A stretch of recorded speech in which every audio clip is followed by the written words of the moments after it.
নমস্কার বন্ধুরা, আমি বর্তমানে আছি ভুবন পাহাড়ের চরণ মন্দিরের সামনে, যেটা আমরা দশপথা মন্দির হই। ঠিক আছে, আর এখান থেকে আমরা ভুবন পাহাড়টা দেখো, এই দেখো ভুবন পাহাড়টা, এই দেখো। তো আজকে এলাম ভুবন পাহাড়ের চরণ মন্দির, যেটা আমরা দশপথা মন্দির হই।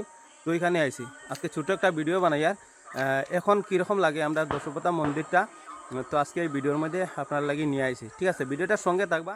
তো এই দেখো, আমরা এখন দশপথা মন্দিরে গেটের ভিতরে যাইয়া আর ভিতরের দৃশ্যটা আজকে দেখাই। ঠিক আছে, এই দেখেন, এটা হলো দশপথা মন্দির হই। আর দশপথা মন্দিরের দেখো চতুর্দিকটা একদম পায়ে পরিষ্কার রাখা হয়। সামনে সাধু বাবা আছেন, তাই এখানে আর কি সেবা যত্ন আর কি করেন, ওইটাই আর কি। এই দেখেন, আর ভুবন পাহাড় যাওয়ার যেটা এইখান থেকে স্টার্ট হয়ে যায়, ভুবন যাত্রী মেলা এখান থেকে স্টার্ট হয়। ঠিক আছে, তখন দোকানপাট না থাকার কারণে আর কি বুঝে যান না। সামনে সাধু বাবা আছেন। সাধু বাবা নমস্কার, ভালো নি? নমস্কার বাবা। সাধু বাবা কেমন দিন থেকে এখানে আসুন?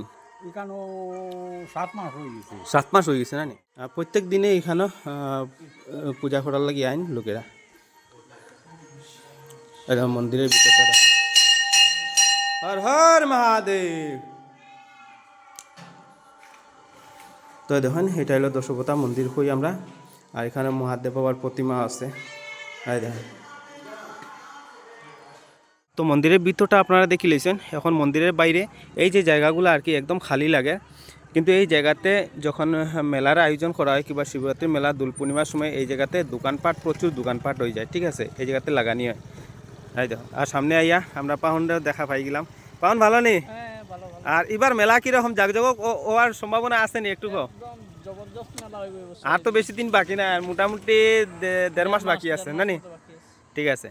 আর এই যে জায়গাটা দেখা একদম খালি, কিন্তু যখন মেলা শুরু হয়ে যায় তখন কিন্তু এই জায়গাতে দোকানপাট, প্রচুর দোকানপাট এই জায়গাতে লাগানি হয়। ঠিক আছে, আর এই জায়গাতে কমিটির পক্ষ থেকে এখানেও সেবাও করার যাত্রীরা লাগে আর কি। আর এই দেখুন, আবারও দেখাইলেই এই জায়গা থেকে স্টার্ট হয়ে যায় ভুবন যাত্রা। ঠিক আছে, এই দেখুন, এটা হলো ভুবন পাহাড়। আর ভুবন মন্দির কোন জায়গাতে আমি একটু দেখাই জুম করিয়া।